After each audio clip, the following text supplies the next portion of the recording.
This is Meltdown Live, presented by MyBookie.ag. Use code NEXTROUND at MyBookie.ag for double your initial deposit. You sign on to make a deposit, they double it with code NEXTROUND at MyBookie.ag. Bet anything, anytime, anywhere. MyBookie.ag. Welcome in. This is Meltdown Live, as you just heard right there, and we're thrilled to be with you on this Monday. Doesn't have the same sort of ring to it as Hump Day does, but Mondays are fine too, especially when it is a short week, and that is the case this week. We will be with you today. We will be with you tomorrow. Special guest in studio tomorrow, by the way. Looking forward to that. And then we will be off celebrating our nation's independence the right way. We'll have a little bit of an Independence Day flavor with you today on the show. We'll get into that here momentarily in the Culver studio. Once again, I am Tim Melton. Joining me here on the show is EG. EG, how are you on this Monday? I'm good. Ready for the week to be over to celebrate the 4th of July. Well, it's just Monday. Yeah, so I know. That is kind of a weird thing to say, but I mean, I understand you look very forward to the 4th of July. And I'll just go ahead and I'll spill the beans. Okay. The cat is in the bag. I'm about to let the cat out of the bag. Get it You out ready? of there. Today you'll be talking about why the 4th of July holiday is maybe your favorite holiday in existence. Yeah. I mean, it's unpopular, I would say. Christmas, Thanksgiving are the heavy hitters. Thanksgiving's overrated, but continue. I mean, I would agree. I love Christmas. A lot of expectations for that day, though. 4th of July, warm weather. I can't get into it. Hold on. We'll get to that later. Okay. We have Smuff that says, what does Independence Day taste like? Well, we may have that conversation here coming up. Yes, it does taste like freedom. We have Tyler Lionel Johns here with us in studio. Tyler, my man, I want to get right to this first and foremost. Oh. Yeah. Oh. I don't know what we're getting to. On Friday, Yeah. you made a commitment and a promise to me that you would watch Barbarian over the weekend, and I want to know what you thought of the movie. He didn't watch it. I got busy. What? Yeah. Oh, wow. This is Well, heartbreaking. it's you know what? It's okay. We don't even need you because I got EG here. EG, you made a promise and commitment to me on Thursday of last week that you were going to watch F1 this weekend. What'd you think? Oh, it was so awesome. I'm going to see it this week. I told you this already. We failed him, Tyler. So do y'all's promises mean anything? No. What's going I'll on be here? honest. I mean, it's more like, I'm busy. I'm a busy guy. I know, but that was your. I didn't. I know. I wanted to watch it. Okay.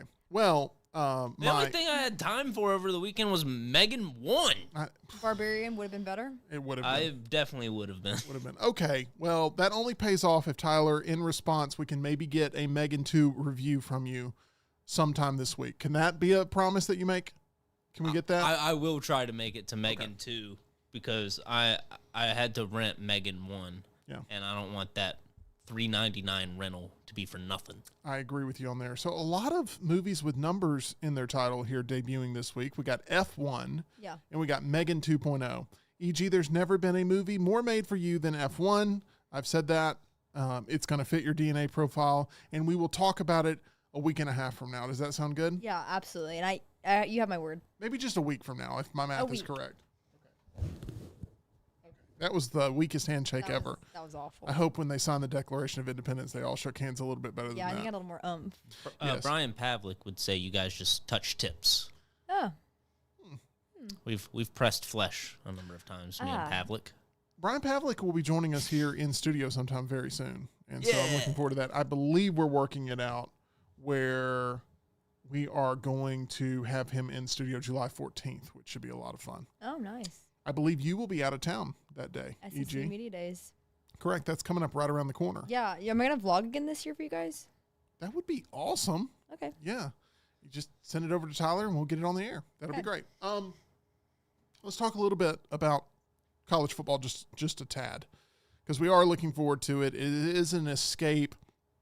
It does feel like once you get to July that it media days is like the sort of false start of college football. I would agree.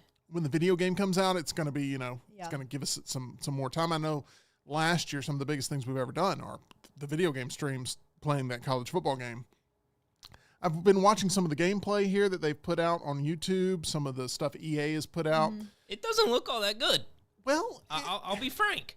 it doesn't. I mean, obviously, a big jump between the gap we had of when we last got a college football game and last year's game. The crowd to me still looks dead in the eyes, and they don't look realistic at all. They haven't gotten the faces right, and they haven't had to because the players have the helmets on. Does that make sense? Yeah, but they've got coaches in the game this year. This time, coaches are terrible. Oh, okay. Okay. Well, No, she's right. Lane Kiffin, he doesn't look like Lane Kiffin. It's bad.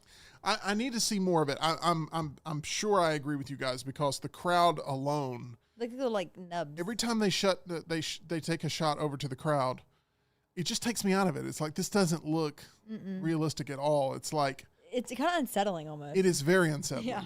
That's always been a problem with Madden, especially. Yeah. Like if you go back to Madden 16, the crowd just looked like stick figures. It's really bad. It's bad, and they've never even attempted to make improvements with the crowd or get it right. Yeah, there's got to be some evolution in that, right? To where we're going to see a big jump to where this really sticks out like the sore thumb it is. Anyway, that's a small little nitpick on it.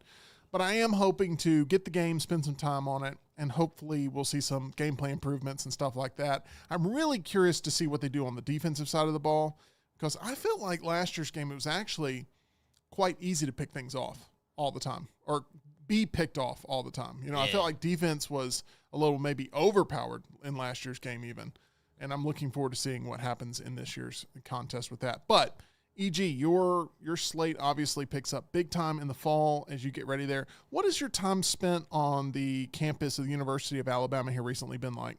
It's been good. I mean, it's one of those things where as much as I love football season, the year goes by so quick. Like from July to January, it just doesn't even feel real. And it's the byproduct of being so busy. And so being on campus these last couple of weeks has been nice because the rush hasn't started yet.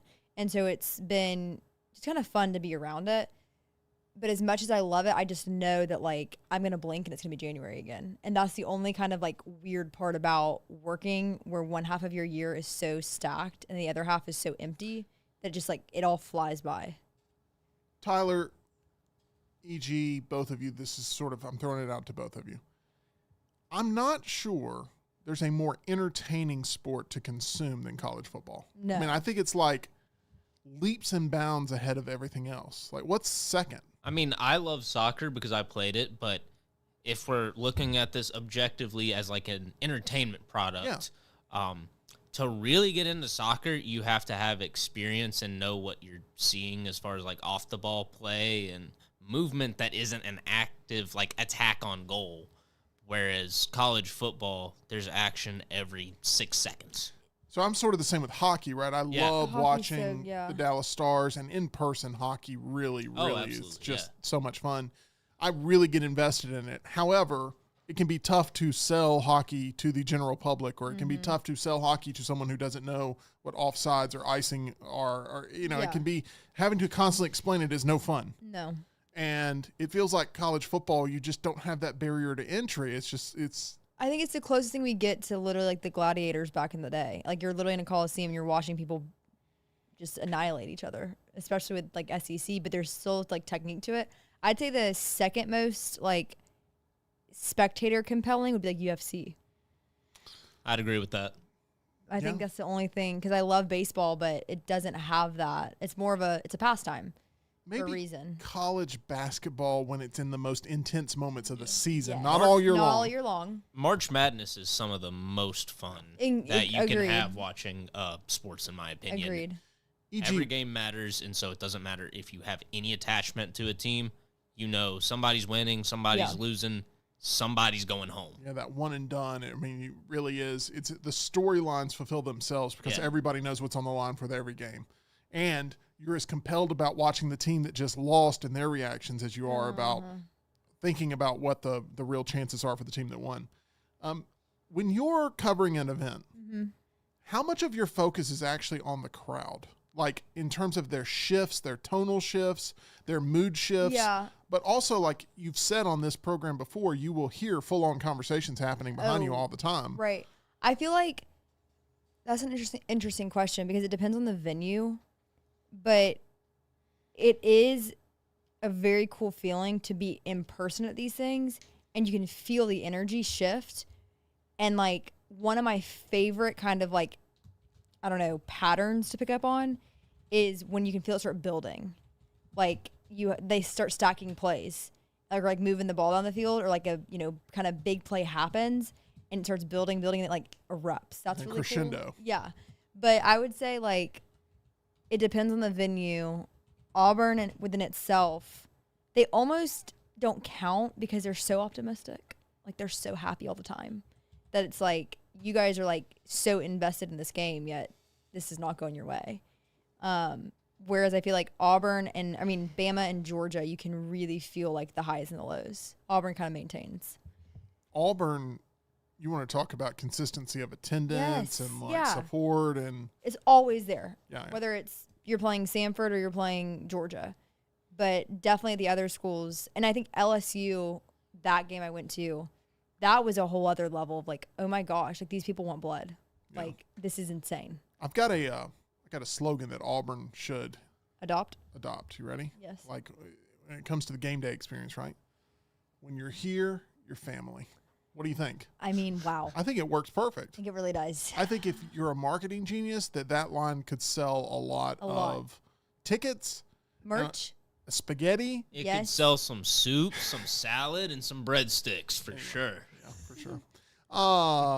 So there we are. I'm looking forward to that. I'm looking forward to SEC Media Days getting here and all the hype and everything being capitalized on there in that first couple of weeks of excitement. It's going to be a lot of fun.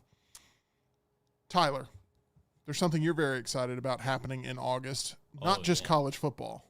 Shin Godzilla in 4K. You've got that as well. Yeah. But you also have a little pizza party happening there with the turtles. Tell me what's happening. Cowabunga. Ninja Turtles?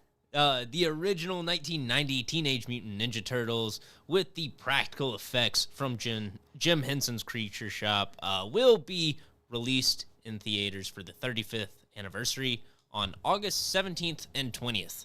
And you bet I will be right there with a pizza. So you're going to be very excited. Oh yeah, I love those movies. I was absolutely obsessed with Ninja Turtles as a child. Whether it's the video game you play at Chuck E. Cheese or the cartoon, both the '80s cartoon and the 2003 cartoon that could have been called Teenage Mutant Ninja Turtles Extreme or something with the take they went on it. Love the movies. Love everything. Did you know that Ninja Turtles was originally a parody of Daredevil? I did not know that. Yeah. But now I do. I really liked, there was a live stage concert video that came out, I believe, with Pizza Hut pizzas. And you bought the pizza, they brought you the VHS, and I wore that thing out. And it was Shredder was up on the stage, I'm going to get you, you turtles, that sort of thing.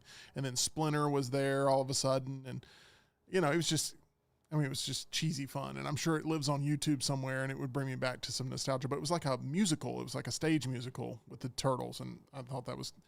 Turtles? That was fun. Yeah. Did you ever get any of those turtle pies that Hostess made? No. Back in the day? No. Were they in the shape of pizzas? No, it was just the Hostess fruit pies that are like apple, lemon, and cherry. It was that, but it was green. Oh. I feel like the Teenage Mutant Ninja Turtles, they've tried relaunching them multiple times for not only y'all's generation, but even younger fans. Yeah. It just hasn't worked. I don't like the take they've been going with. The live-action take directed by Michael Bay was just, ugh. I don't like the CGI turtle designs they did with that. It just looks... Not very friendly or familiar. Yeah, a little scary, a little disturbing. Yeah, it hits that uncanny valley. Too mutant, not enough turtle. I would agree, E.G. Too mutant, not enough turtle. Sounds like another good tagline. Now, I haven't seen Mutant Mayhem. That was the one that Seth Rogen had a lot of involvement in. But I've heard good things. The animation looked, pretty decent with it. I didn't love it.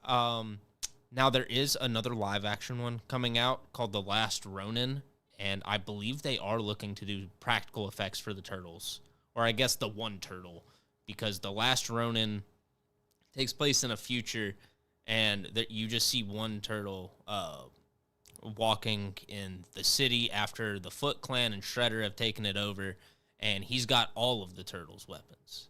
And you never see any of the other brothers, and it's the only surviving turtle. And this will be an R-rated take on the turtles as well. See, I prefer Dana Carvey in Master of Disguise. Am I turtly enough to join the Turtle Club? Anyway, had to throw that out. So sorry for that impression.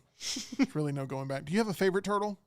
Leonardo was always my favorite because he's got the blue headband and he's got a katana. My favorite weapon out of all of them, and my favorite color. I like the nunchucks. Yeah. I can't remember. Was that Michelangelo who has the nunchuck? Who's the third one? Huh? Who's the third one? There's four. There's four. There's Leonardo, Michelangelo, Raphael wears the red headband and uses the sai, and then Donatello. Wears the purple headband and uses a bow staff. Yeah, I feel like he's maybe he's like the Ringo of the group, maybe. Kind of. He's underrated because in later sort of adaptations of the Turtles stories, you see him becoming like the tech guy. He's the brains of the group. He'll build like tanks and mechs and all sorts of crazy stuff. He's a hacker too. The video game, was it Turtles in Time? Is that what it was called? Turtles in Time was a good one. I mean, I logged some hours into that. Such a fun side-scrolling game, and that and The Simpsons hold a special place in my heart. The Simpsons side-scrolling game, they both play very similarly, but I really like that game. But yeah, Teenage Mutant Ninja Turtles, will they be able to have some sort of success with the relaunch in August? I know Tyler's going to be there. Are you going to be there? Let us know. I think there are some Turtle fans in the chat here today for sure. John Saber, my middle name is Raphael. I didn't know that. That real? There's no way that's real. John Raphael Saber? I mean, it flows. I mean, I want to believe it, but I also know Saber, and he could very much just Your be going. name's Michael, right? Mine's Michael, yeah. Patrick? Yeah. Nice. Grace? Yeah. I figured that one out. I took a guess. Oh, Smuff says LT's more likely to have beaten Castlevania 2 than Ninja Turtles. That original Ninja Turtles game is hard. Brian Pavick's in the chat officially. I've already promoted that he'll be joining us here very soon on the show. Pavick, you got to read this book, okay? This is a great book. This is a book made for us. Please go get this book, Pavick. You will enjoy this very much. Say hello to the bad guys about the rise of the NWO, because I got mocked just... Reading it? Well, I brought it in today, and LT was like, hey, oh, that's a book? What are you reading? He was excited.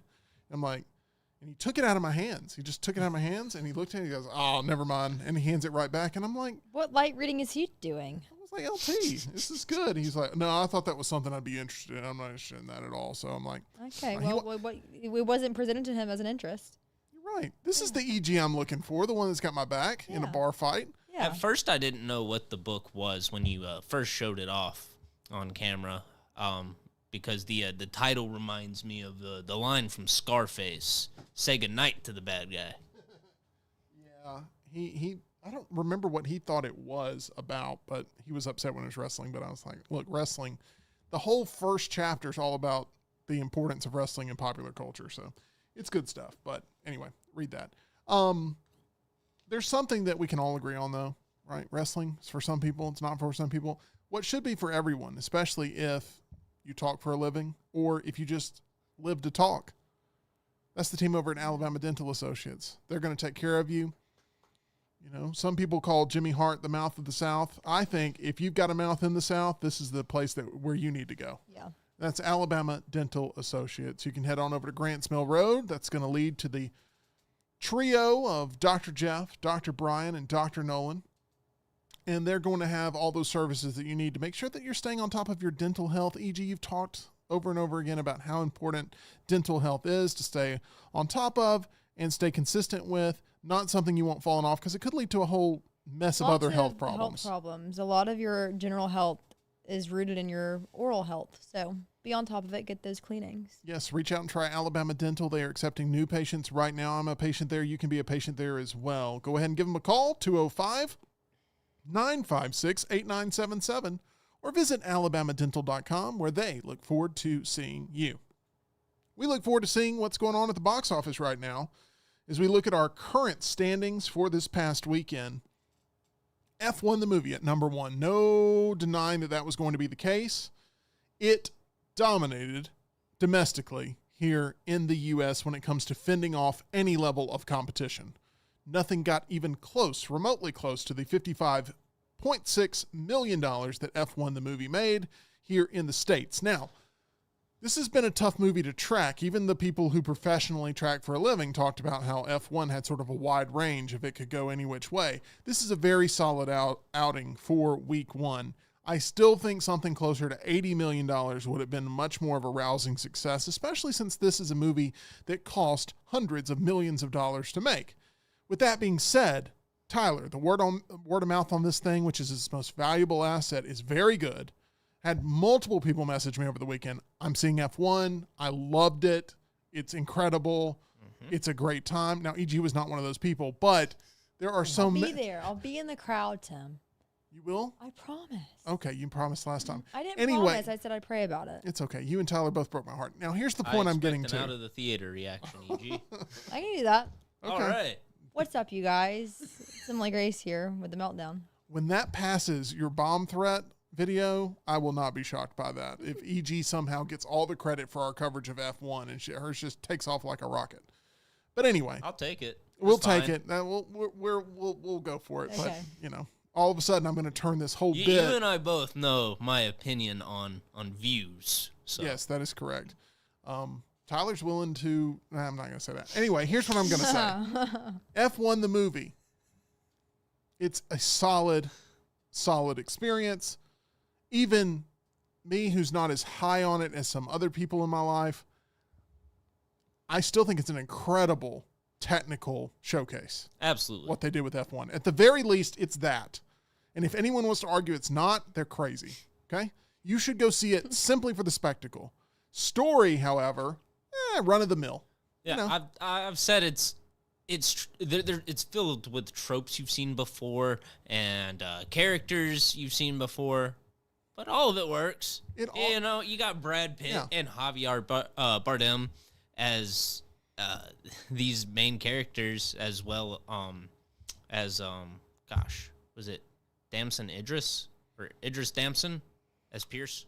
I believe his last name is Idris. Okay. Well, but I don't remember off the top of my head. I had it correct one way or the other. I don't know him from anything else other than F1. I don't recognize. But he's fantastic in the movie. He is great in this as the rookie driver.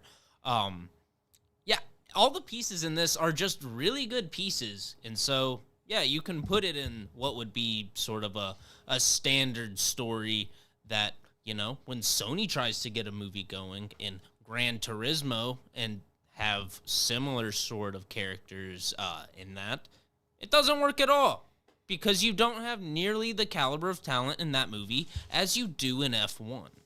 And that's why it works so well, plus the technical spectacle that you mentioned. Technical spectacle. I like that. That sounds like something I should use at poker tonight. Oh. When I win a big hand, but it's like on a check raise or something. That was a technical spectacle. I'm worried though I'm going to mess up the wording and something else is going to come out. I agree. We have to be really careful with that line. I have to be very cautious. Extremely. So, technical spectacle. I like it. That's good stuff. How to Train Your Dragon at the number 2 spot. This is a movie that just continues to free fall from its opening weekend, dropping another 47%. Still not a horrible hold. Anything less than 50 is looked at is pretty good, but it is in like 500 or 600 more theaters across the country than F1. Yeah, this is not the return you want when not only do you pay a good-sized budget for this movie, but you also dedicated a whole section of your theme park to it, too. Yeah. Universal really wanted this to rival Lilo and Stitch, or at least be comparable in some way, but $200 million overall is not what they're looking for. Domestically, about $500 million internationally. Worldwide, I should say. True, but you could argue the domestic matters more for this case because They're trying to get you to go to a theme park in Florida. I mean, yeah, but people are going to the theme park based on the animated films too. I mean, it's not there's a lot of stock in them launching at the same time. Mm-hmm. But if this was the only How to Train Your Dragon property that existed and it was doing this, it'd be like major red flags. This is like, how do we mine our own IP? It just, it feels a little bit like a little bit of a safer bet to me. I don't put as much stock into the this in the theme park can be looked at as sort of a dual loss in some regard because they launched at the same time. Oh, no, I think people will go to the theme park either way. Yeah. But what you really wanted to happen sure. was people getting introduced to the franchise because the franchise itself is, I think, about 15 years old by now. Yeah. So you're looking to get... Really? It's been around a long time. We are getting old, EG. Like a cigarette, like... You know what's getting real old? It shows lies and your commitments that you don't live up to. It's just a joke. All right. Thanks, Tim. Just a joke. I just decided I'm going to keep this theme going the entire time. No, I mean, we deserve it. Frenemy Sammy. I didn't realize that me and Tyler both let you down. We should have planned that both better, of you. Tyler. Yeah, I was so We should have excited. coordinated on that. I was so excited last night. I go, when I wake up, I'm going to get the full reaction of F1. I'm going to get the full reaction of Barbarian. Two things I've really been pushing these young kids to. And then here we are. It's 2:00 on a Monday. And, I'm just left wallowing in my own self-pity. Would you like my reaction to Megan 1? In just a second. Okay. Because we got to talk about a kids movie that ended up at the number 3 spot. Oh, Elio. This thing. Now, this thing. Let's talk about this thing. Okay? Any hope of sort of like an elemental of this thing's going to rise over time, or it's going to, or Mufasa, where, a couple months in, it's just going to grow week after week after week. Elio launched at the wrong time of year because things are about to become even tougher for Elio to gain any sort of audience. And maybe it's not Elio. Maybe it's Elio. The fact that I don't even know what the name of the movie is. I don't know. I saw a commercial about it. Is he an alien? Elio? He's a kid who wants to be friends with aliens. Yeah, he gets like abducted by an alien. Sorry. Wow, E.G., you are not pulling any punches when it comes to this. No. Well, Elio or Elio, whichever one it's pronounced, not sure. I'm pretty sure it's Elio. A lot of O's there in the title. And a lot of... Only one? I know. And a lot of O's there in the overall gross. That doesn't even make sense. It's not even a... $10 million, $10.7 million this weekend in week 2. Word of mouth on this has not been something that has propelled more people to go buy tickets. A part of this is Pixar used to be untouchable. I mean, like... Had a good stretch there. Indisputable. If they put something out, it's an automatic hit. Sort of. Oh, they fired Jeffrey Katzenberg in the way back when, back in the late 90s, I believe. He was responsible for a lot of big hits like Lion King, Aladdin. I believe he was. He might have been responsible for Monsters Inc. as well, but he ended up leaving after he got fired, and he wanted royalties for these big successes that he brought Disney. And he got mad, and he hits up Steven Spielberg and starts DreamWorks. Well, regardless of the long-term storytelling of why Pixar has gone from King of the Mountain to now not being able to get people to care about their latest original release, I think a lot of it has to do with people became conditioned with watching the new ones on Disney+. Mm-hmm. Now, there's a double-edged sword to this because people will be like, well, I mean, yeah, they just want to wait for it to watch at home. Here's my extra theory. The ones they watched at Disney Plus at home weren't very good. So it was like a double thing of we expect it to launch day and date on the service. And we also expect it to be not really worth paying for. Correct. We also expect it to be not very good. Mm. So when you have both of those things working against you, you get a product like what we're seeing here with Elefino, which is what I'm starting to call this title. Come on now, EG, give me the credit on that. That was a good one. That one, that one's good. That one was good. Thank you. I just came up with that on the fly. Also, the animation is ugly. It's disgustingly ugly. I hate that style, that Cal Arts Vanellope from Wreck-It Ralph grinning look. I hate it.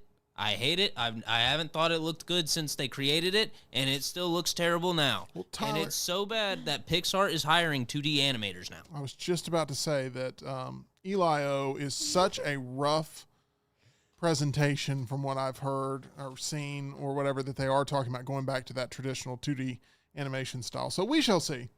But Disney's got some issues. Bob Iger had a great run, and he maybe should have just tapped out and stayed out of the game. But he came back to try to save the company from Bob Chapek's wrath. And there were a lot of things that Bob Iger did where he was looked at as like, oh man, that's a brilliant move. One was acquiring Pixar. One was acquiring Star Wars. One was acquiring Marvel. Getting these things, right? These are good buys. All three of them right now are at the lowest point that they've been since Disney took them over. Oh, don't forget Indiana Jones. Well, Lucasfilm. Yeah. Star Wars, Lucasfilm, whatever. But you're right. Indiana Jones, they killed that too. So, I can't, in good confidence, tell you that Disney right now is making a lot of good creative decisions. Now, eventually, Bob Chapek is going to stop getting some of the blame for the quantity over quality messaging that was put out there and seems to be brought up every single time a Pixar movie fails or a Star Wars something fails or a Marvel something fails, because, he just took these brands and he took the torch he had been handed and just extinguished it. There needs to be some consistency here, and Elio is not one of those things. All right, let's move on to the number 4 spot. To me, this is like, now Blumhouse, what they do is they make movies for cheap, so that way they have basically guaranteed wins for Universal.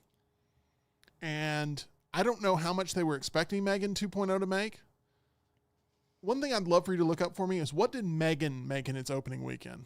Because I'm going to say it made more than 10.2 million. I may be wrong, but I'm going to say it made more than 10.2 million in its opening weekend, the original Megan. But we'll figure that out. The first Megan movie opened to 30.4 million in the U.S. and Canada during its opening weekend. Okay, first of all, I did not know that answer, or else I wouldn't have been like, I think I would have been like, it, tripled it up.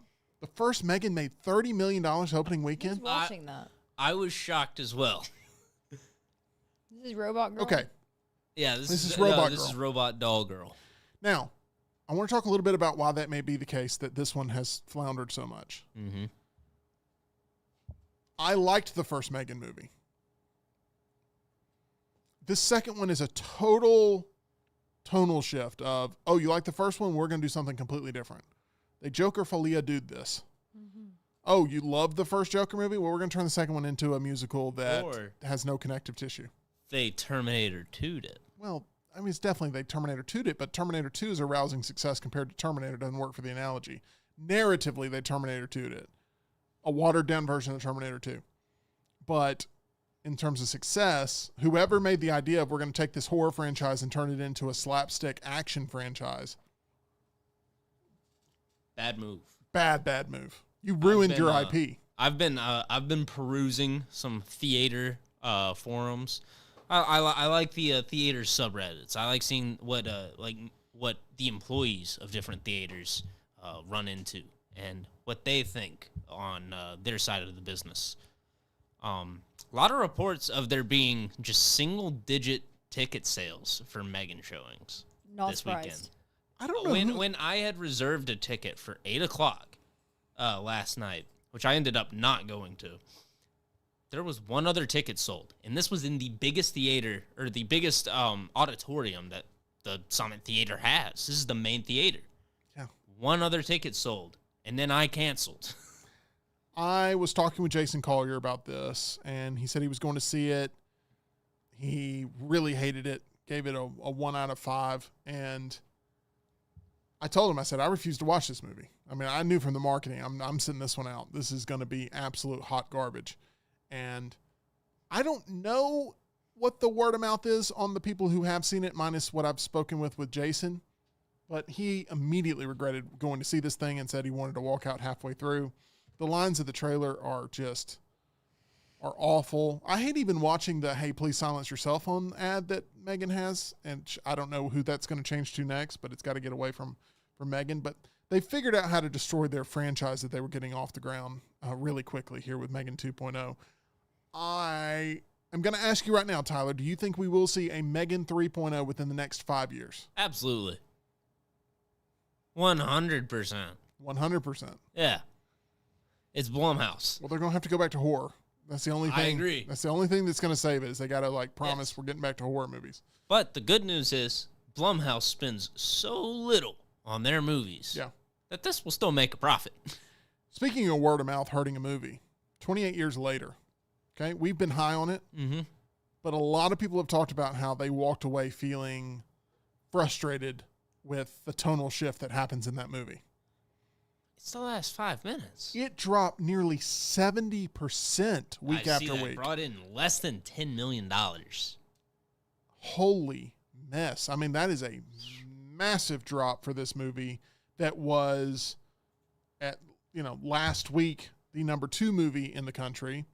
And I thought that there would be enough of a crowd that would still be interested in going to see this thing to where it could paint a solid picture for some appetite for the Bone Temple.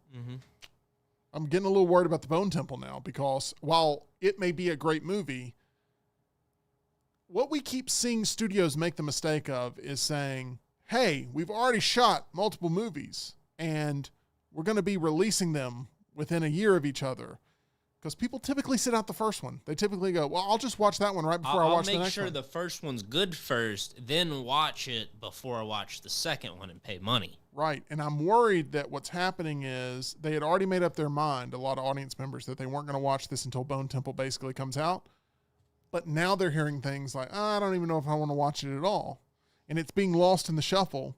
And I just think it was a bad weekend for horror overall. If you count Megan 2.0 as even being a part of that vein, I count it as being a part of that vein because the first one was a horror movie. It was highly successful. It's courting the same audience. It's a bad weekend for horror because they decided we're not going to give horror fans what they got the first time around that they supported and loved. I mean, they absolutely pulled the rug out from the audience there. And I don't think anybody who saw the previews thought they were going to go in the horror vein again. But there's similar sort of displeasure, and this was not a good weekend for horror movie lovers who typically help keep the box office alive. Yes, I will kind of play devil's advocate here. Sure. I'm not saying that 28 years later is having a good performance because it's not, but I'm not that worried about the Bone Temple because that's dropping in January, and I think that gives it a lot more room to stand out as a good horror entry to go see. Or be completely buried because January movies are typically considered to be garbage. It's like one of those things where, yeah, it could outperform 28 years later, but what are going to be the expectations for the Bone Temple in January? I don't know what those are right now because 28 years later is not holding really well. I just don't know what the expectations should be. It could also be the fact that maybe 28 days, 28 weeks, 28 years franchise just really isn't as popular as cinephiles would have you think. Because people like us and like Lance just champion that movie. But I don't know. I think I'd still rather see a new Dawn of the Dead style movie. Yeah. I don't know. Lilo and Stitch holding strong there at the number 6 spot. It has surpassed $400 million domestically. It is now at $945 million worldwide. So close. Still don't think it's going to get there, but think so. We're so close to hitting the $1 billion club there. Now, is there a chance that Disney could somehow reinvigorate the marketing campaign here to try to get it over to $1 billion by doing something gimmicky? It's not a sing-along sort of thing. It's not it's not a sing-along kind of movie. Maybe they give away a plush or something to everybody who goes and buys another ticket, and I don't know. They're pushing enough Stitch at Disney World. Yeah. I think the main goal was to get you over there and really take your money. There you go. The House of Mouse is going to figure out a way to get your money regardless. Absolutely. Even if it's not through Elio. Okay. Mission Impossible: The Final Reckoning there at the number 7 spot. EG, I believe, is not seeing this one at all in theaters now. Word of mouth didn't do it for me. Okay. I don't want to waste that much time. I am of the rare camp. Okay, Skyfall. Sorry. I am of the rare camp. See, that's my goal. To put a couple of rats together, they'll eat themselves alive. Oh, you almost had it. I almost had it. Okay, let's do this. Got a rat in your mouth there, eating your tongue? I do. I don't.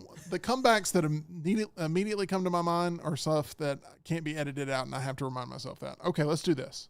Oh. I believe, and I'm in the minority here, that Mission Impossible: The Final Reckoning is a better movie than F1. Now, I'm in the minority. Wow. No, I would agree with that. Oh, you think that that's the case too? Well, Yeah, I would say so. Okay.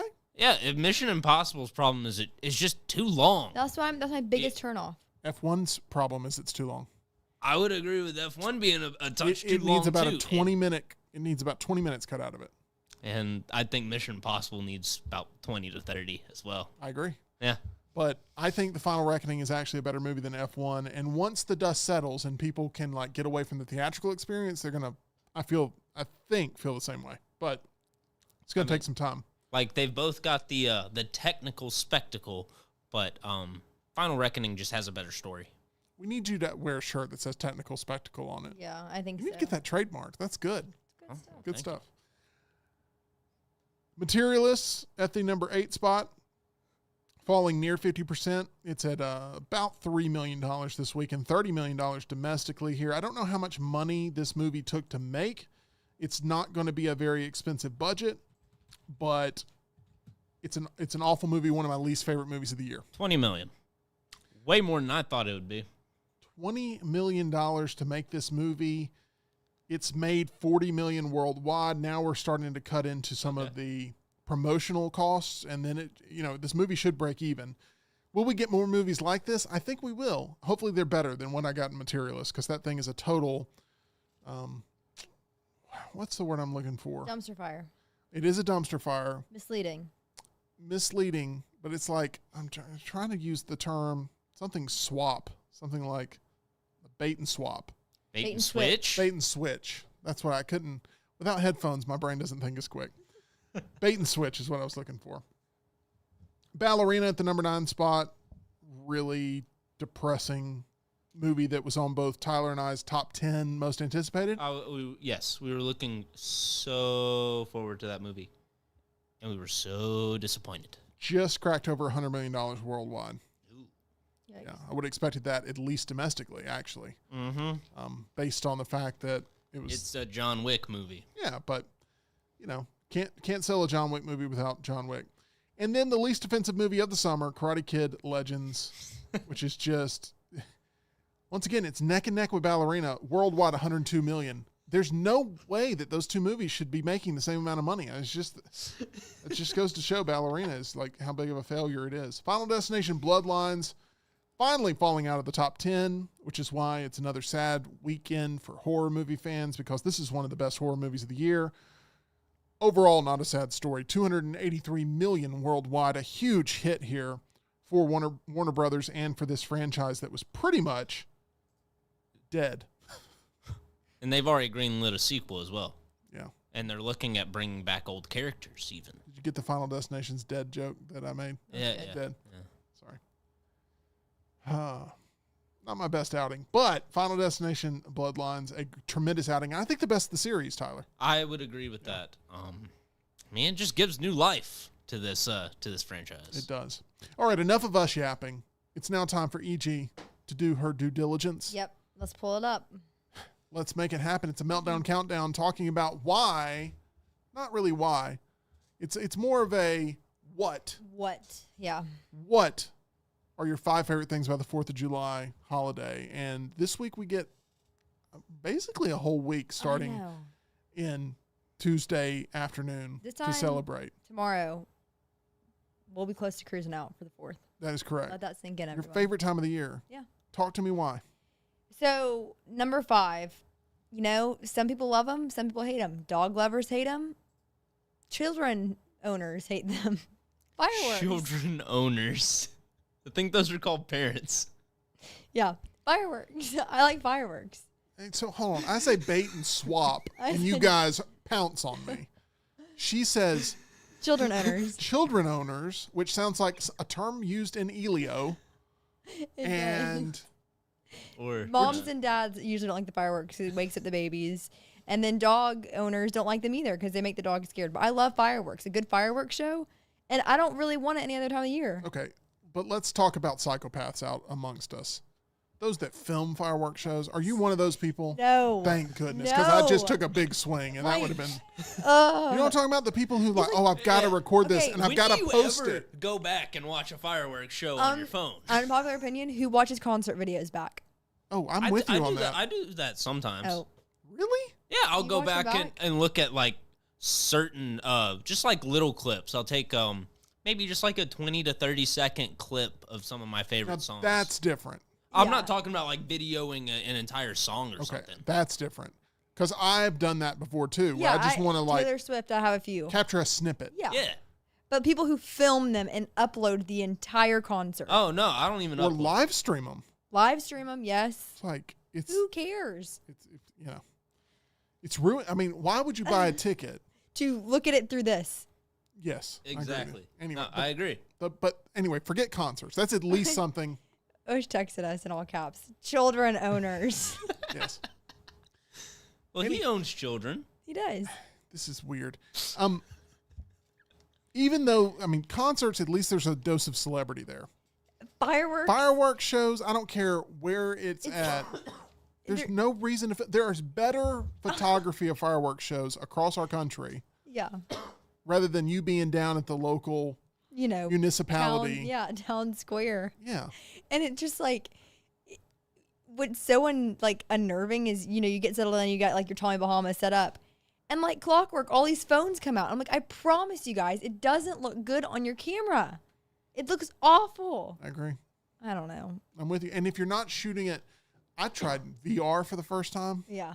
That's a trippy experience. It is. Now, I know I'm multiple years behind, but I tried it for the very first time. I used to always think that goggles wouldn't fit my head, which is why I didn't want They to. did though, didn't They they? did fit my head. Yeah.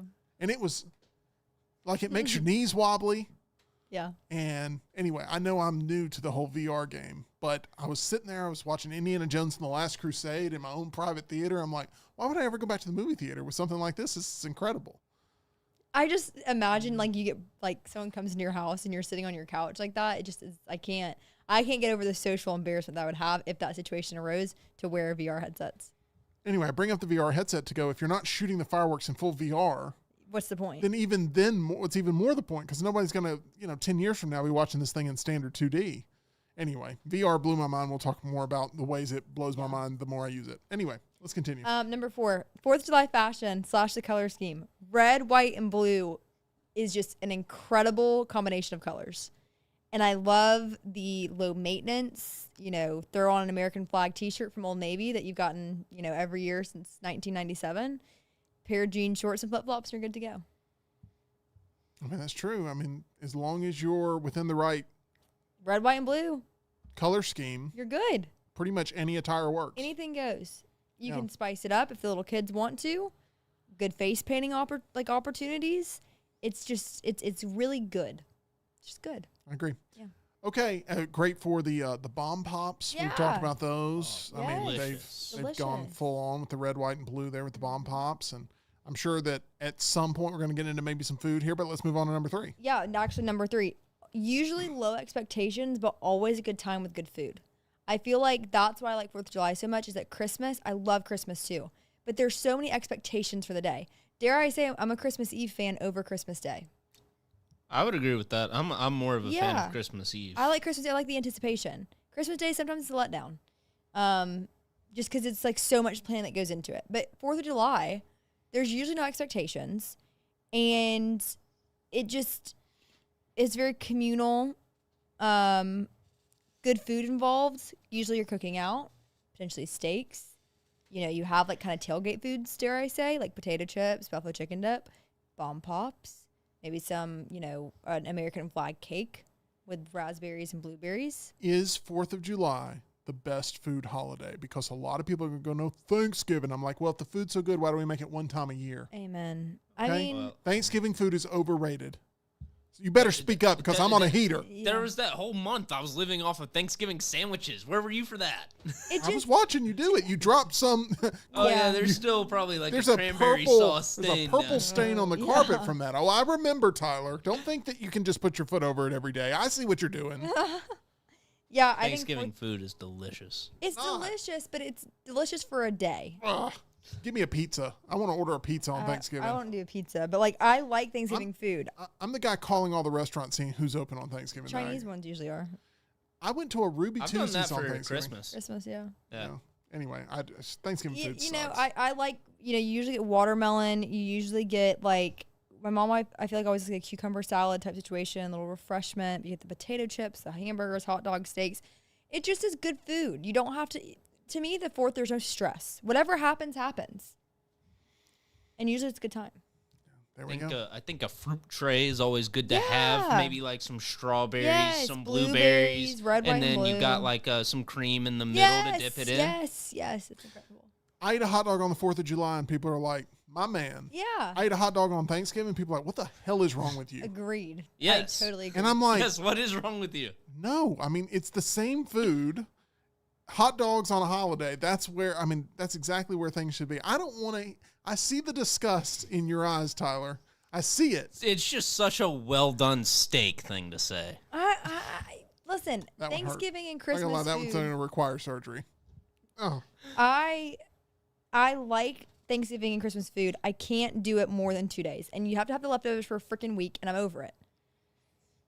I believe we're moving on to number 2 before Yeah, we cause sorry. any more disturbances in the force. My phone's on 2%, but Your phone's on 2%. I hope you remember your 2 favorite things about the 4th of July. okay, number 2, there's always a water element. Lake, beach, sprinkler, water slide, hose. There's always some Hey, water. what holiday is not better when hose are involved?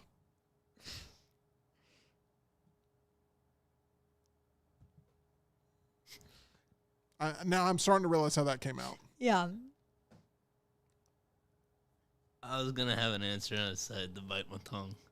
Let's move on. Oh, I hope your phone dies so we can too. end the show. okay, number 1, I love the United States of America. I just love it. I feel more appreciative every 4th of July. Toby Keith is on repeat. USA. That's going to do it for our show today. We appreciate this. It's not even July yet. I just Not- realized that. I was just about to say, So like, it's a July Eve. Wait, yeah. it is Happy still July. June, and we're here acting like it's July 4th already. Happy July Eve. I don't think I've ever, that is a phrase I've never said in my life. Yeah. That's kind of crazy. I've never said that in my life before. Happy July Eve. All right. All right, quick chat check Oh. in. I don't know if we want this. Hunter says that Braves jerseys go well for the 4th. Yes, of course. Yeah, good color scheme there. Jeff says, give me wangs for Thanksgiving. Hashtag Wang Gang.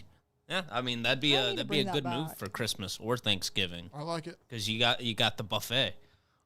Jay says, by Tim's logic, you can wear a bikini to church. I mean, it's the same clothes I'll have on 2 hours after the church at the pool. So what's the difference? Well, here's a major problem. Jay, why are you wearing a bikini? I'm not Amen. sure that That's not for you. I think that there would be questions 2 hours kidding. later, Jay, with you wearing a bikini. So I'm just saying that, maybe there would be some questions. That's all. Are we done with that? yeah. All right. Okay. Thank you to everybody here. Somehow we've made, or I've made some enemies, and I have not tried to because Tyler and EG, they're the bad ones. They didn't live up to their commitments, and somehow I'm getting all the pushback. You know what? I am the victim here. Ah. It's the truth. So we got to get EG to see F1 this week. We got to get Tyler to see Barbarian before Weapons comes out. That's really the window I'm giving you. Yeah, I'm giving you August till Weapons. 8th. There you go. So you got some time. EG has a blade in her hand, and we'll have a special guest in studio with us tomorrow and some fun, some frivolity Frivolity. on the show. So make sure you're tuned in for that. Should be a lot of fun, and we'll hopefully answer some questions that have long been posed to us here in Meltdown 2.0. So I got to stop calling it Meltdown 2.0 now that Megan 2.0 exists. I hate Yeah. that. Let's immediately Yeah, how stop about that. just the Meltdown? I like that. Because this is Yeah. the best version. I like it. Tyler, you'll be seeing Megan 2.0 sometime very soon, Yes. and I feel for you, man. I think it's going to be one of those movies where you question your sense of how this stuff gets made? Well, our audience likes when I go see that stuff anyway. So you'll have a banger review to go watch later this week, I'm sure. Also, Jurassic World Rebirth opens this week. July 2nd is the official day because Friday is going to be the 4th. Friday is the 4th. That is correct. I have that right. So it's not going to open on Friday. It's going to open on the 2nd. So if you are planning on seeing Jurassic World Rebirth, I've got my minute movie review, my out of the theater reaction up on the channel. Make sure to check that out. I'll probably see it a week from today if I'm being honest about that, because your review is not necessarily a glowing one, and I feel like it's going to be one of those movies where I can catch up on it right before a good poker sesh. Yeah. We've got poker tonight, EG. What are your expectations? Like 24 hours from now, you hope to feel what? Satisfied with my level of lethal moves. That's pretty intense going into tonight. Good luck to you. We'll have a full recap tomorrow here on Meltdown Live. That's going to do it for us. Thank you to everybody who's tuned in. Chat very active today, and we appreciate that. Don't forget, brand new TNR tomorrow, 9 until noon, followed by the Pennant Grace at 12:15. What did you just say? My phone just died. Perfect timing. Oh, yeah, that works out perfect. And and the return of Scott Forster on TNR tomorrow. yes. Be sure to tune in to see him. Yes. Slay Queen. That's going to do it for us here on the Meltdown. We'll see you again tomorrow, 2 o'clock Central, 3 o'clock Eastern.